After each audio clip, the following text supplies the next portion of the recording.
I have to tell you, I am super, super excited with our guest today.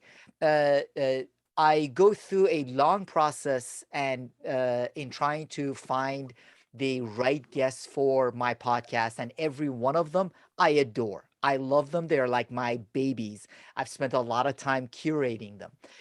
And I see them as putting data points along a map of development in leadership, in understanding how to have a greater impact. There are some outlier data points, outlier in a positive way, that make me think repeatedly with respect to my own leadership, with respect to the organizations and teams that I coach and work with. And Vanessa's work, book, examples is one of those. It's something I find myself repeatedly every other day, every day, talking about one of the studies she shares about the influence we have in the workplace. She is a professor of organizational behavior at Cornell, and her book, which you will get a lot of value out of this conversation, and I look forward to getting your questions in the Q&A feature, but it is a must read and reread, is You Have More Influence Than You Think: How We Underestimate Our Power of Persuasion and Why It Matters. Dr. Vanessa Bohns, we are thrilled to have you with the leaders involved in Leadership Greater Washington, most especially since we found out you have connections to this region, right pretty close to where I am in Montgomery County, Maryland, too. Vanessa Bohns, looking forward to hearing some of your thoughts and insights. And then as many questions from the audience attending live as possible. And I have some of my own too. Vanessa, go ahead. Wonderful. Thank you so much for having me. It's a real pleasure to be here. As you said, I have a connection to DC. I used to go there every year for Thanksgiving. So it's a pleasure to virtually visit. Let me go ahead and share my slides. So my plan today is to give you a little taste of the typical kind of research I did. And I thought it would be useful for you to have a sense of sort of how I started on this path of thinking about influence the way I think about it, because I actually think about influence and study influence in a kind of different way than a lot of other influence researchers. So I'm an experimental social psychologist, and my main interest is in our impressions of influence, our beliefs about influence, rather than necessarily just how to get people to do things. So it's less about, if I do this, I'll be more influential. I'm going to try to gain more influence, and more about how can I be more mindful and aware of the influence I have already? And how does the idea I have in my head of influence match the reality? So I started on this path when I was a graduate student at Columbia University, getting my PhD in psychology. And at the time, I was working with someone on a more traditional sort of influence project. So we were running a study, and I had to go get data at Penn Station in New York City.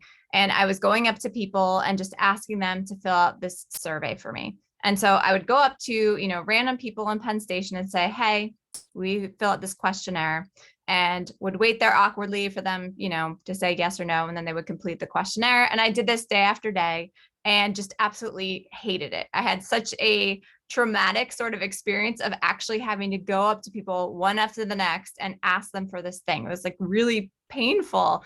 And so after the study was done, I was, in my first year, I believe, of graduate school, working with a professor. I bring the data back. We start looking at the data, and the study doesn't work. And I'm super bummed about that, obviously. But one of the reasons is that it was so painful to collect that data. And so I started talking to my professor and saying, oh my God, I can't believe this didn't work, because it was just so painful asking people to fill out a questionnaire over and over. And he looked at the data and he said, it's funny because you are describing this really painful, terrible experience, but I'm looking at this data and most people you asked actually said yes to you. Were people actually rude to you? Were they actually, rejecting you all the time? And as I sort of reflected on it, I said, actually most people did say yes. And most people were pretty polite. And even if they did say no, no one was incredibly rude to me or anything. And so we kind of realized that the original question we had been looking at in the survey was less interesting than this other thing that was going on, where the idea I had about what was happening in my head, the influence I had over people, how sort of difficult and awkward those conversations were going to go when I approached people was not true to reality. Because when I actually went and approached people, they were more likely to agree than I anticipated each time, again and again. And they were much more kind and polite to me than I anticipated as well. And so we thought, maybe that's the interesting piece here. This idea that we have in our head, this idea that things are going to be harder and more terrible and awkward than they actually are. And so what we did is we decided to run some studies where we put participants in our lab in the same position that I was in Penn Station. So we brought participants into the lab. We said, you're going to go out and ask people to fill out a questionnaire. And before you do this, we're going to have you predict how many people will say yes to this request. So participants said, we said you're going to get 5 people to fill out a questionnaire. How many do you think you'll have to ask before 5 will agree? And then go out and actually keep track of how many people actually agree.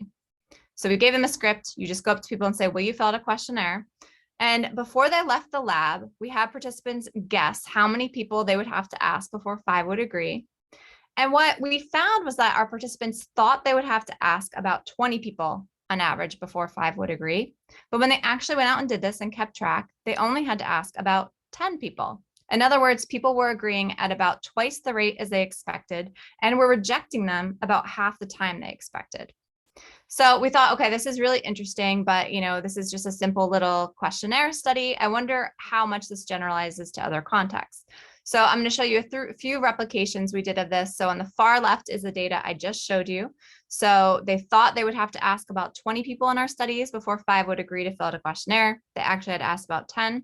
We did another study where we had them go out and ask people to borrow their cell phones. So they would go up and say, hey, I need to make a call. Can I just borrow your cell phone for a minute? And they would call us back at the lab. In that case, they had to get 3 people to do that. They thought they would have to ask about 10 people before 3 would agree. They actually had to ask about 6.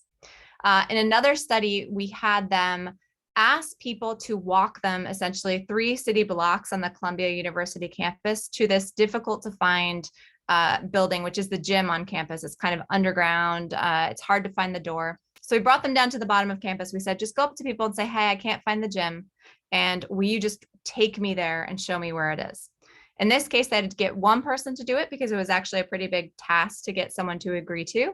They thought that they would have to ask 7 people before a single person would agree to walk them these 3 city blocks to the gym. In fact, they only had to ask about 2. So every other person our participants asked said yes. In another study, we just wanted to come up with something random, like, does it even matter what you're asking? What if we just ask people to do, I don't know, like count beans, right? And so we came up with this cover story. We got a bunch of jars and filled them with pinto beans. And we told our participants to go into dorms where they didn't know people, knock on the door and say, I need an accurate count of this jar of beans. Will you do a second count for me? In this case, they had to get 2 people to agree. They thought they would have to ask about 9 people before 2 people would agree. They actually had to ask closer to 4. So once again, every other person they just randomly approached and asked this agreed. Now, a lot of these are kind of contrived, silly experiments, mostly done with college students, but we also wanted to see if this replicates in the real world with actual people who are engaging in real fundraising efforts. And so we teamed up with an organization called Team in Training, which many of you may know about, but basically they are an affiliate of the Leukemia and Lymphoma Society, and you get people to sponsor you for a race.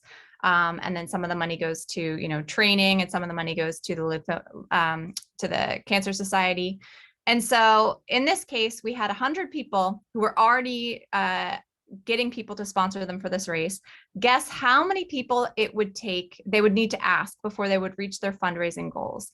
And their fundraising goals were significant, right? They're like between $2,000 and $7,000, at least at the time. So we said, how many people do you think you're going to have to ask before you reach this goal of, $3,000 or whatever you're going for? In this case, they thought they would have to ask, and these numbers are times 10. So they thought they would have to ask about 210 people before they reached their fundraising goals. They actually had to ask about 120 people. So that's almost 100 people less than they actually thought they would have to ask.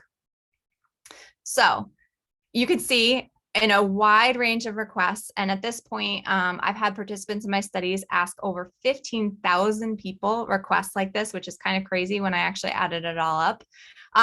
You can see that there's this robust effect where we think people are more likely to reject us when we ask them for help than they are. People are much more likely to say yes.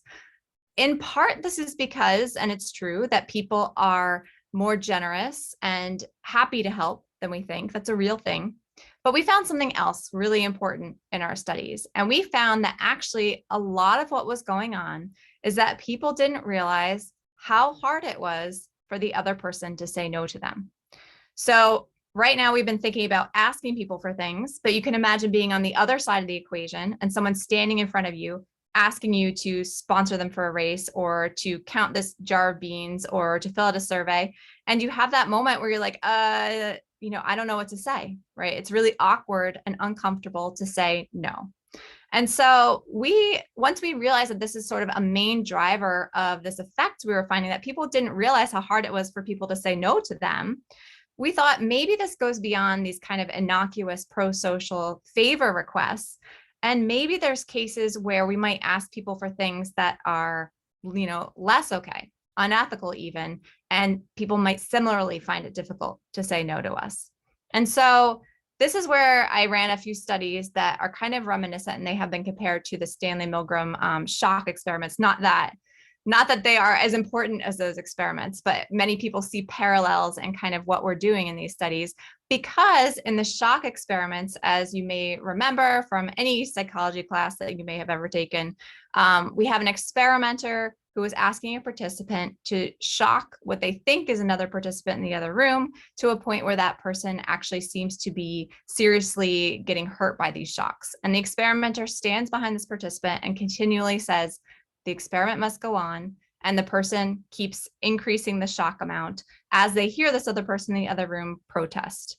And so this is often sort of discussed as, obedience to authority. This person is just sitting there going along with this thing. I can't believe like over 50% of people in these studies go and shock the person to the highest end of the scale. And a lot of people think, I would imagine myself in the position of the shocker and, what I would do, how I would get out of that situation, how I would avoid kind of shocking this person. What we don't do as much is think of ourselves in the position of the experimenter, right? The situations in which we ask someone for something and we assume if they didn't feel comfortable with it, they'll just say no or stop doing it. And whether or not sort of the experimenter in that situation was also surprised that this person kept going along and not sort of saying something against this situation.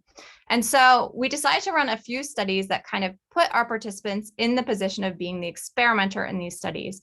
In our first one, we went back to the studies I had just showed you in that same kind of paradigm. And we had participants go out onto campus and ask people to just lie for them. Right. So they went up to people and said, hey, I'm doing this pitch for this new course that's being offered. I really don't want to do it. Will you just sign your name on this document saying I gave you this pitch?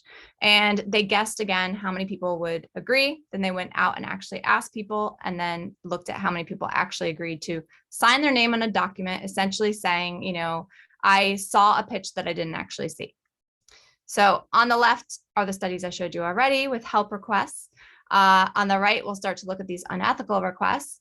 And in this case, we see a similar pattern. So participants thought that more people would say no to them, or they thought they would have to ask more people to get basically 3 people to agree to this request than they actually had to do. So it looks incredibly similar to when you're asking for something pro-social, like a favor, or if you're asking someone to essentially lie for you. Now, you may say like, that's, a pretty easy kind of request. Like you're just, it's a simple lie. You could even reframe it as pro-social, right? You could say like, I'm helping this person out. They don't want to do this thing. What's the harm in just signing my name? And so we wanted to come up with something that, again, was more similar to sort of a shock experiment, something that was a little bit clearer to everyone involved that like, this is wrong. There's something wrong here. And what we came up with was this idea to get people our participants to ask people to vandalize library books. And these weren't actual library books. We took a bunch of books off my shelf. In fact, I think I still have a bunch there on my shelf that look like library books, but they actually weren't. We just put the numbers on the spine. And we had participants Go up to people in libraries and say, hey, I'm playing a prank on my friend, but they know my handwriting. Will you just write the word pickle and pen in this library book? And they would hand over this presumed library book with the pen and see what people did. And once again, we had them guess how many people would agree to do this and keep track of how many people actually did. And again, the point of this was to make sure we were having them ask something that everyone clearly knew was wrong, right? They couldn't kind of code this into a pro-social act. And it turns out that that was the case. So we asked our participants to keep track of things that people said when they asked. And people would say things like, I'm not sure if I should. It's a library book. On a library book, whoa, only if I won't get in trouble. I hope you don't get into shit for this. So clearly they knew this was a wrong thing to be asked. And yet, despite feeling like this was wrong, what we found was that, in fact, while our participants thought most people would say no, most people actually agreed to this request. So our findings look identical to all the other requests. People thought they would have to ask about 11 people before 3 would agree. They actually had to ask closer to 5. And so again, as in the Stanley Milgram shock experiments, where people are kind of saying, I don't know if we should do this. Do you take responsibility? I don't know if we should shock this person anymore. Our participants did something similar, still went along with it. And yet the people asking, right, the participants who were actually making this request didn't realize the pressure that they were inadvertently putting on people by making this request. They figured if people didn't want to do this, they would just say no. Now, just briefly, I'll mention that we have sort of applied some of these ideas to Me Too context. This is Aziz Ansari, who had a Me Too story a number of years ago that got a lot of attention, primarily because it was a kind of a gray area where it was, some people considered it like a date gone bad. Some people considered it, a lot of pressure put on this person, who eventually talked to a reporter about this date she went on with him and said that it had turned into the worst night of her life. So a woman who used the pseudonym of Grace talked to Babe, which is no longer online, but it was the website she talked to at the time.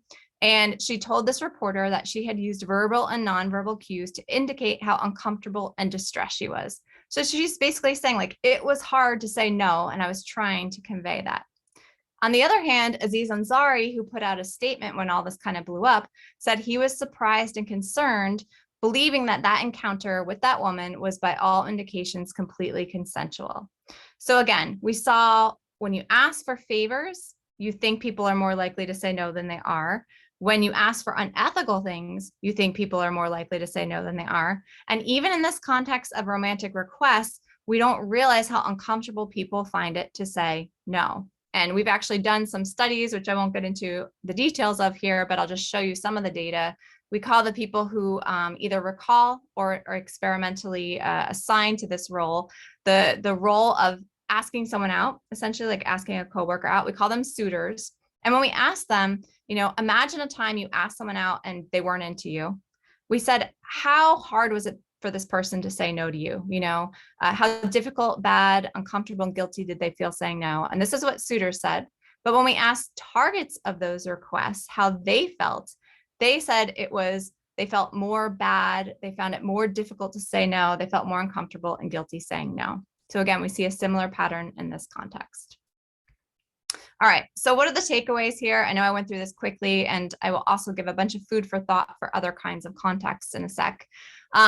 Essentially, we found in a lot of studies at this point that people are less likely to say no to us than we think, because it's uncomfortable for them to say no, right? Which means a couple things. It means that we should ask more in certain contexts. It really does. So that first half with favor requests, right? When we ask someone for favors, they actually are happier to help than we think. And even if they're saying yes because it's hard to say no, they quickly reframe that situation as having helped someone. They feel good about it, and everyone kind of walks away feeling good. So there are definitely contexts where we should feel more comfortable asking.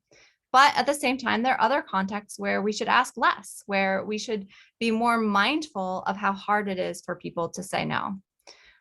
We should be mindful in particular of how we ask for things. So we have some research showing, for example, that asking someone face to face and making them answer right there really puts them on the spot. And that makes it especially hard to say no.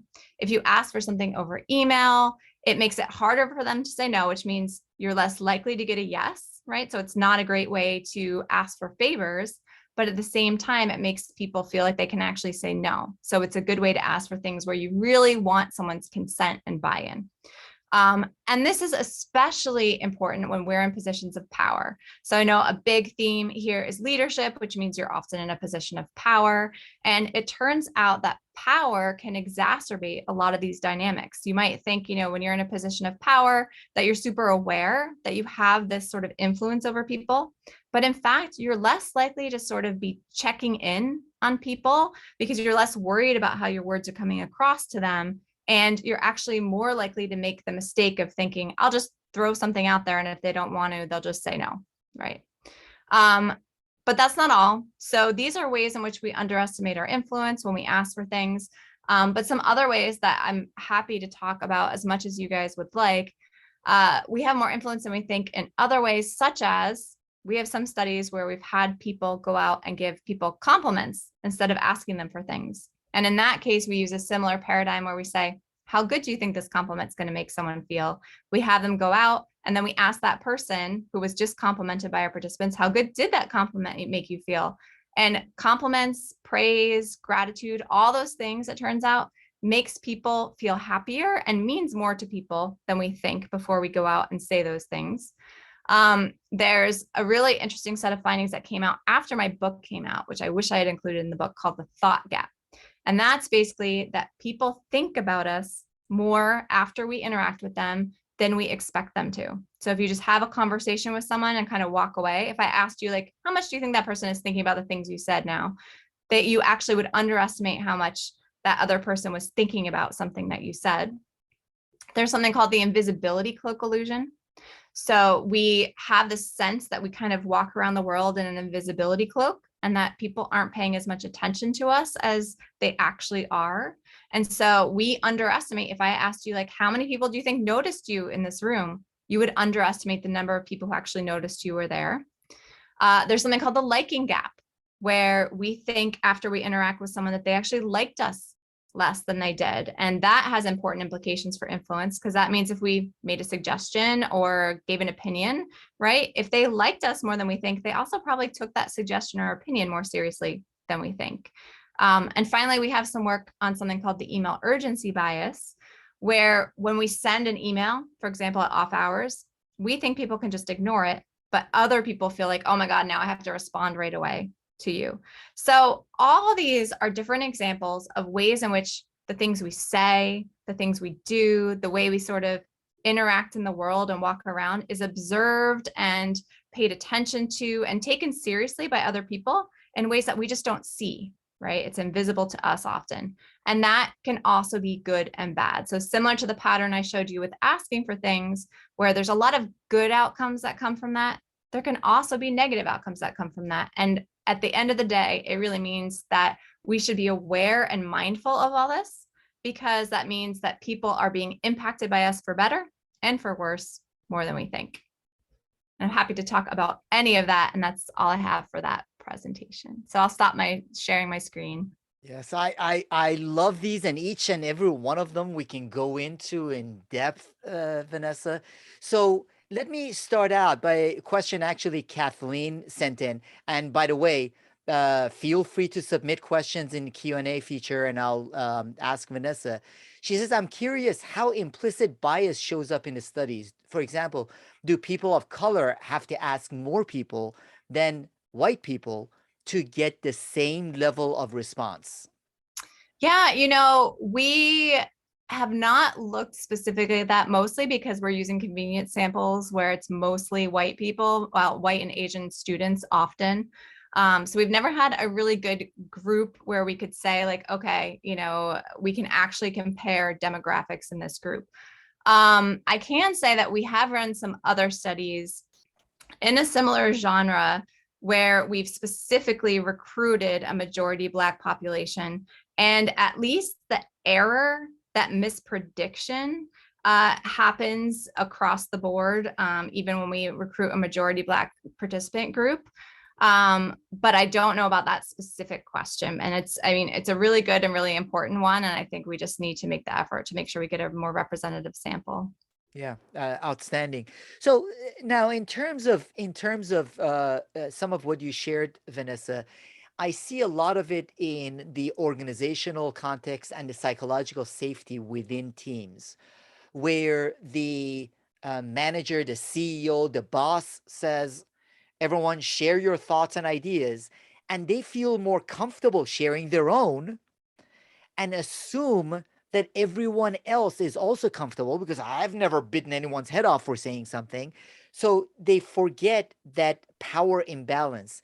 What can the leaders of LGW do in order to both understand that, but also have a psychologically safe environment where they are really able to get people to express their thoughts, disagreements, and not just fall in with whatever the boss wants or thinks. Yeah, and that's exactly right. And it's true for lots of reasons. So just to kind of take a step back for a second, lots of times, we rise to a position of leadership and we work really hard to get there and to try to prove that we deserve it and are just thinking like, do I deserve this? I think I deserve this. And then we reach that point where now we're the leader in the room and we feel like we have to keep proving ourselves by always having the ideas, right? And like sharing our ideas so that people know that like we really do deserve to be here. Or we just still feel like, we're trying to make our way and we're kind of one of the group and we forget that, wait, now things have shifted. I actually am in a different kind of relationship with the people in this room. And so that can just make us kind of even more, as I was mentioning earlier, kind of oblivious to these kinds of dynamics. A big one that gets talked about a lot, right, is that, again, I think we feel like we need to jump in and show why we're in that position of leadership because we have a great idea, or we might want to get the ball rolling. And like, for example, here's an idea, right? But once the leader or the person with power in the room speaks first, everybody else feels like they can't say something that really goes against that, or, it kind of shapes the discussion in a way that you might not have intended. So everyone's kind of stuck on that idea now. And so a major thing that's often recommended, right, is speaking first, last, not speaking first. So allowing other people in the room to go around and give their thoughts, and you save your comments for last. So you actually, the more powerful of a position you have, the less you should speak, especially early on in those kinds of situations. Some other suggestions are that you could write things down if people, don't feel comfortable actually voicing them, and you could share them written down. You could also go around the room. Another problem is certain people will jump in and you'll get certain voices that are speaking more. And you want to make sure you're making space for all the voices to be heard. And one way to do that is actually to go around and have each person have time to speak and make sure that everybody takes that time, right? And even if it's that each person is basically saying the same thing, that's fine. It could be a short time, but at least you've heard from everybody. It's almost like, when a jury gives their opinion and then you make sure everyone has stated what they think. So that's another way to sort of make sure you're hearing all the voices in the room. Yeah, and a part of the point being, Vanessa, that regardless of how you feel about it, how psychologically safe the environment is, there are some of these factors that play a role in the minds of the team members. So we need to consider that and keep it in mind. It doesn't matter, again, the relationships, how strong they are, all of these factors play a role in it. Now, Caitlin asks, how does this research apply to compensation negotiations with your employer? Yeah, that's a good question. One thing I like to talk about in terms of, actual negotiations, like the more kind of formal negotiation context, is that we have this default assumption that kind of goes across all these studies and many other contexts as well, that we're getting past no when we're asking for something, right? That we're going to encounter this really sort of disagreeable other party. And in many cases, that's not true. And the problem when we think that, when we assume, oh, wait, this person is not going to be amendable to this, or, this is really going to be a hard sell, is that we start to talk ourselves down When I teach negotiations, I talk about negotiating yourself down before you actually even get into the negotiation with the other person. And that happens when we're underconfident, when we think that we're, going up against someone who doesn't want to give us like what it is that we're asking for. And so one thing that I like to suggest in formal negotiations is to start from a place of assuming the other person is going to say yes, right? When you start from the place, now I can't promise obviously that they're always going to say yes, but you start from that assumption, assuming that that person is going to say yes. What would you actually ask for? What do you think you actually deserve? What do you actually want or need to stay in your job, or, for whatever reason that you're making this negotiation? And then that allows you, first of all, not to negotiate yourself down, to ask for what you really want, right? And it also allows you to take the right tone. So you're not, going into assertive. You're also not going into like, I know you're probably not going to say yes to this, da, da, da. You're just like, here's what I think, a nice kind of level tone where it's like, I think you're going to agree with this. That gives you the confidence. And I think in the end, that is just really important. I had another thought I was going to say about that, but now I forget it. But anyway, yes, starting from a place of, I think this person is actually going to say yes, and taking it from there. And that is really important for all of us at all levels. Even when I propose consulting projects, it's the same thing. Sometimes I have to catch myself in negotiating with myself ahead of time. So what you're saying applies whether it is for salary negotiations or otherwise. Now, one of the other elements that there are lots that I've been fascinated with, Vanessa, is you also talk about the fact that we believe in a in an uncomfortable situation, we would display more courage than is necessarily shown. I also had a conversation with Jim Dieter. He has a great book on courage. I would highly recommend for people to read that too. Do you mind sharing the study where women were asked uncomfortable questions in the interview setting?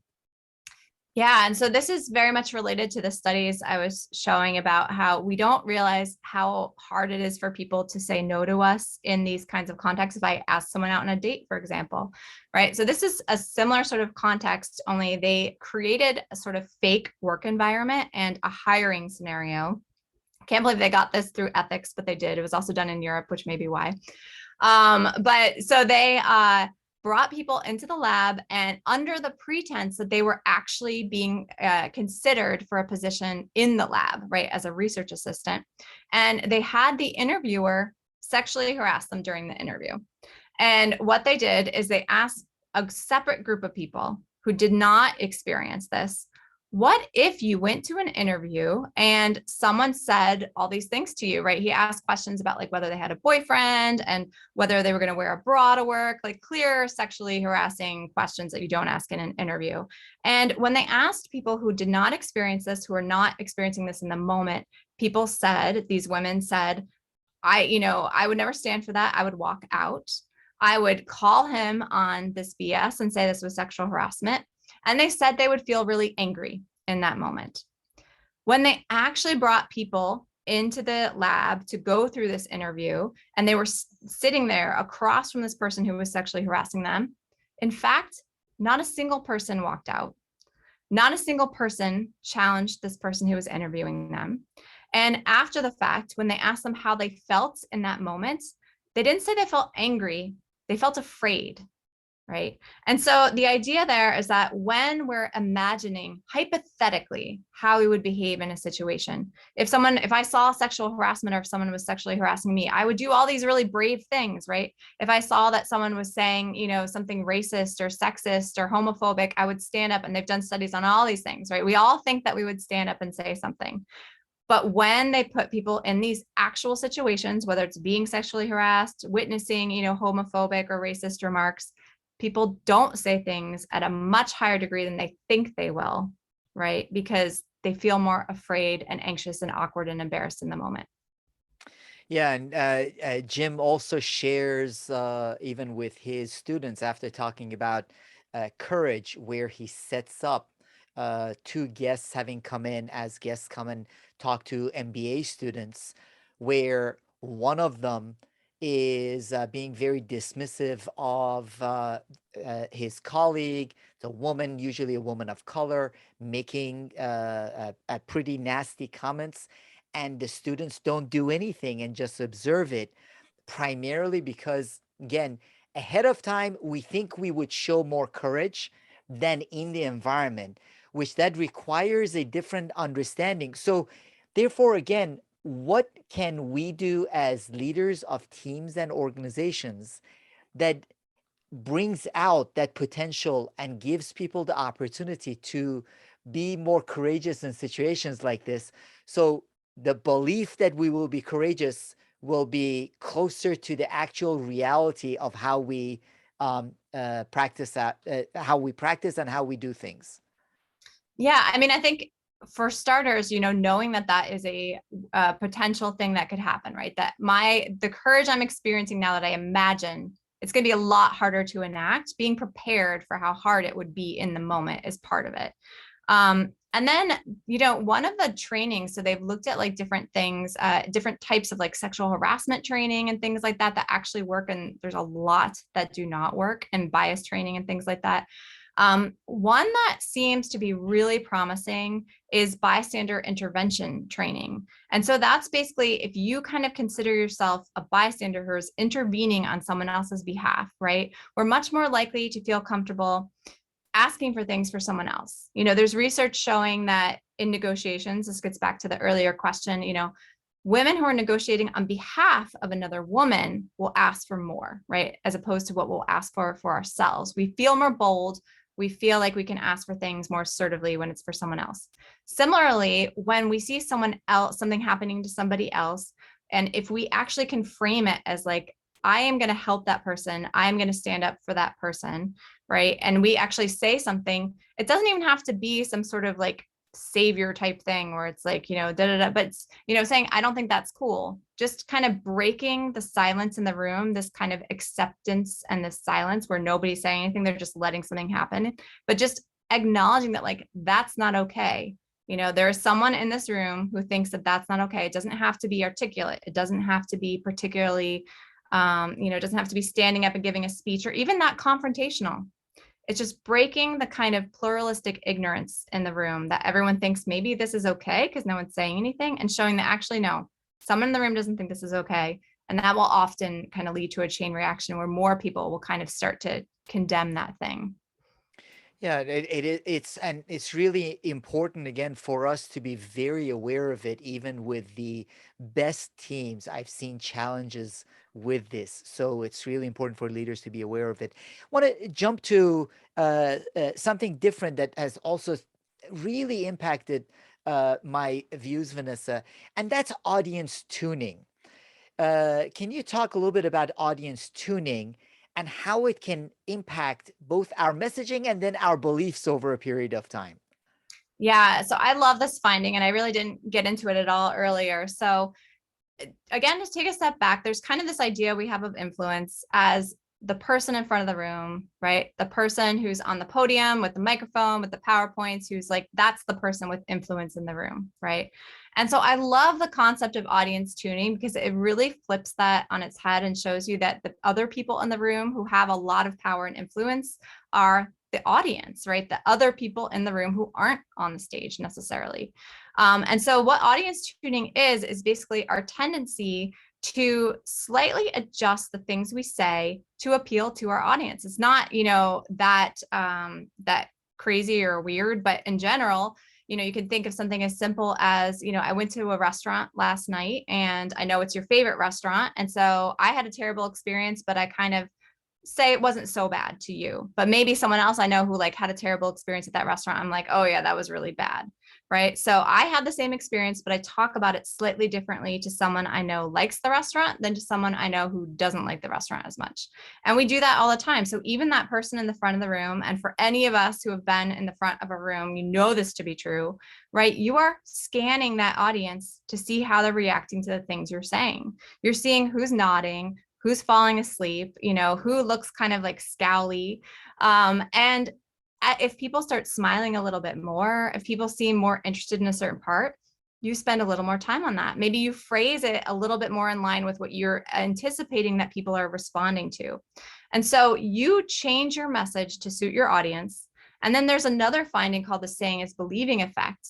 And that is that when we say something and we see that other people are kind of agreeing with that, we believe that to be more true, right? So if I kind of tune my message to my audience and realize, yeah, they agree with that, I think, okay, I think that is the way to think about this thing.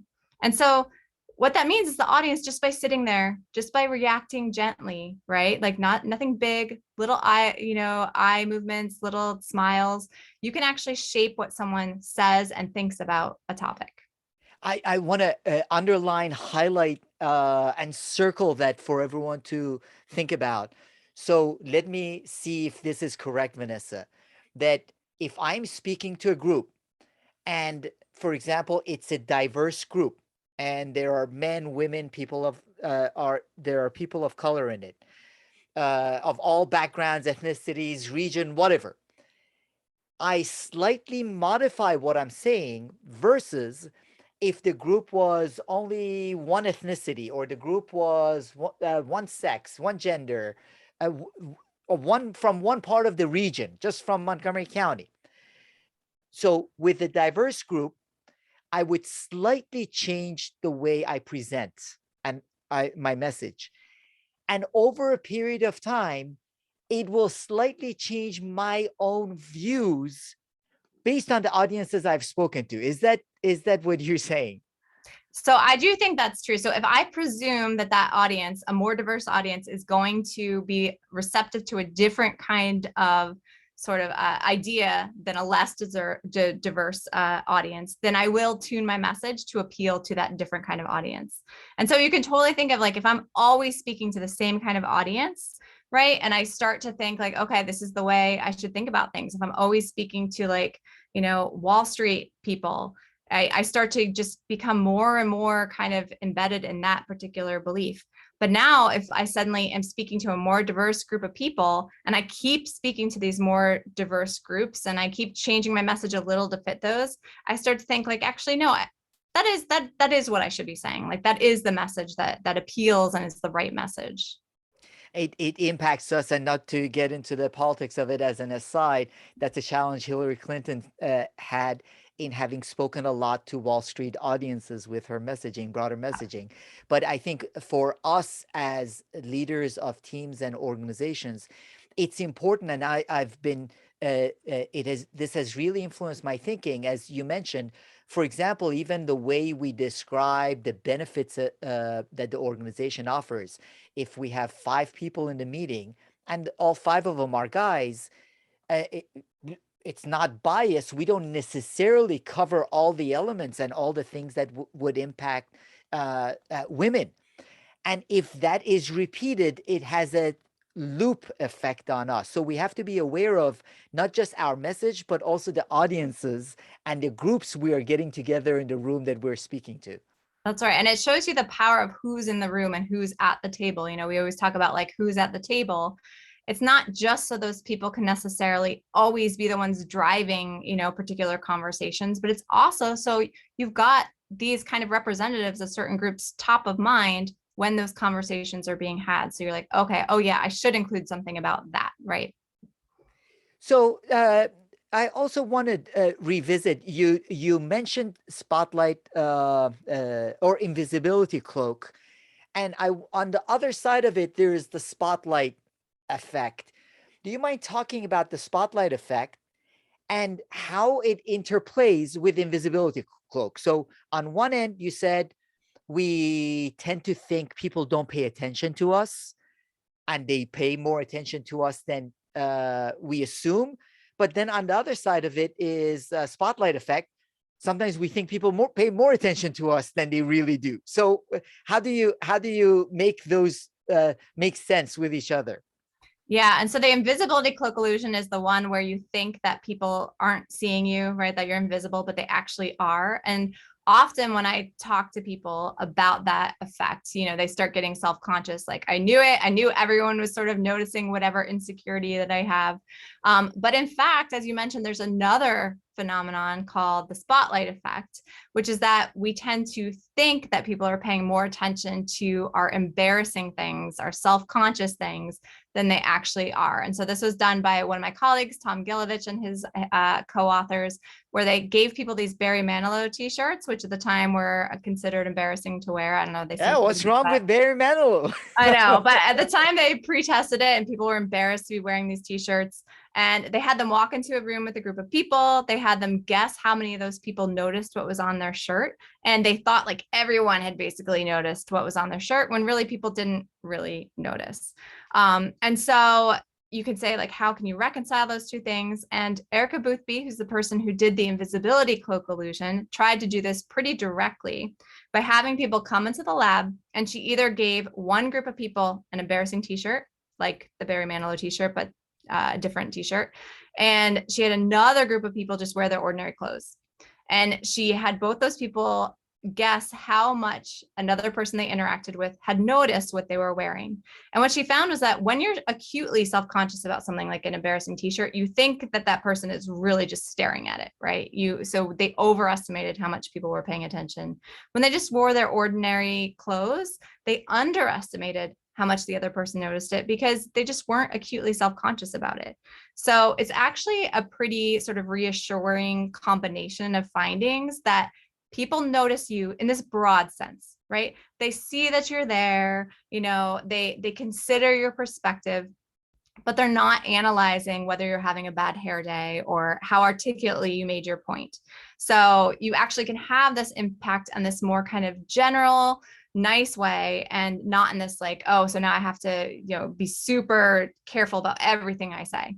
It's reassuring to know people notice us much more than we typically think. However, they don't necessarily notice about the things we might see as embarrassing. So we don't stand out as much as we think we do. Now, in wrapping up the conversation, Vanessa, because again, for leaders, I think it's important to recognize that regardless of our approach and our style, there is positional authority that we have by being named managing director or what of whatever, CEO or senior vice president of whatever. And that impacts people's behaviors. So I would appreciate it if you could share the Rutgers University basketball coach example, because I think it's important for all of us as leaders to keep that in mind as we want to guide our teams forward. Yeah, so this is a really kind of shocking when you hear it, but not especially in the context of a lot of the studies I just showed you, kind of example. So this is a story about a Rutgers basketball coach who essentially was running a practice and he was trying to encourage his team. And he decided that the best way to do this was to have them play strip basketball. And he had them do free throws. And each time they missed a free throw, they had to take off an article of clothing. And there were two players on this team who were really great players, but they were not particularly good at free throws. And they found this incredibly humiliating. They wound up being, the people who had to strip down till they were totally naked, and then wound up doing like wind sprints down the court in front of their teammates who were basically laughing at them. And after all this took place, they eventually wound up suing Rutgers and the coach for sexual harassment, saying that they really just were put in this position where they had to do this thing that they really didn't want to do. And you can see in the language around that lawsuit, so many of the things that I was showing you earlier. So you have this coach who's saying, it was just meant to be fun. No one had to participate if they didn't want to, right? So thinking like they could have said no, they didn't have to do this. And then you have the player saying, this is an actual NCAA practice with my coach. My coach is asking me to do something. This is not a choice. I don't have a choice to not do this. And so you see this extreme disconnect, right? Of one person who's saying they didn't have to do it. And then these players who are saying like, of course we had to do it. You were in a position of power over us. And so it is a good reminder of how those dynamics can play out. And even though I don't want to, be too sympathetic to the coach's perspective, there is a sense that, there is this block where we may not always see the power we wield. Yeah, it's really important, and you address it. I know you've written articles on this also with respect to relationships in the workplace, even consensual relationships in the workplace, how it can, again, play into some of these influences that authority has. So it's really important for us to keep in mind as leaders that what we assume is people have the opportunity to say no to us and can counter the views we share. It's a lot harder for them to say no. It's a lot harder for them to disagree with us. So I really appreciate Vanessa. You taking the time to share this with Leadership Greater Washington leaders, because I know we want to have an influence and impact on our organizations and on the broader community. And a lot of the insights you share in your book, you have more influence than you think, will be helpful for us to think about the influence we have and how to have greater impact. Rebecca is going to send out and put a link to Survey Monkey. Let us know what you thought of this session. And Vanessa Bohns, really appreciate all the work you've done, all the research, the brilliant book that I talk about on a daily basis, and now sharing it with the Leadership Greater Washington community. Thank you so much for joining us. Thank you so much for having me. It really was a pleasure, everybody. Wonderful. Great seeing everyone, and until next time.